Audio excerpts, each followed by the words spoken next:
नाज़रीन नवां ॾिसी रहिया आहियो ख़बरचार न्यूज़ ऐं आऊं आहियां आयशा हैदर। मलीर सरवर मेमर जी रिपोर्ट के मुताबिक अवामी तहरीक के मरकज़ी सर ते सॼी सिंध जी कराची के मलीर ज़िले में सवई अवामी तहरीक के कारकुननि ऐं सिंधियाणी तहरीक तरफ़ां मरकज़ी वापारी इलाइक़े मुराद मेमण ॻोठ में एहतजाजी रैली कढी वई।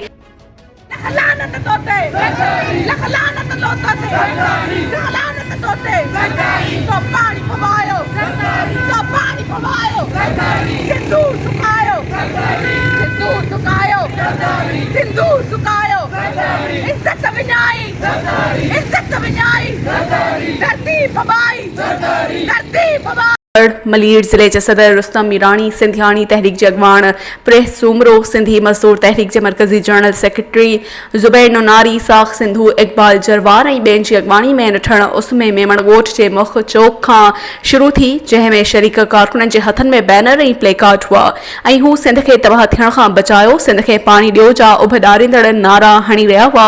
अवामी तहरीक के मरकज़ी अगवान अब्दुल्ला बबर चयो त सिंध में पानी की खोट सबब ज़रई ज़मीनूं सुकी ऐं फसल तबाह थी रहा आहिनि। सरसब्ज़ ऐं खुशहाल सिंध जा माण्हू बुख ऐं बदहाली में मुब्तला ऐं खुशहाल सिंध जा माण्हू बुख ऐं बदहाली में मुब्तला थी विया आहिनि। हुक्मरान इक़्तिदार जे नशे में मगन आहिनि। हुन चयो त सिंध जो पोहरियत अवाम हारी मज़दूर ऐं हारियाणियूं पानी जी खोट खां सख़्त मुतासिर आहिनि।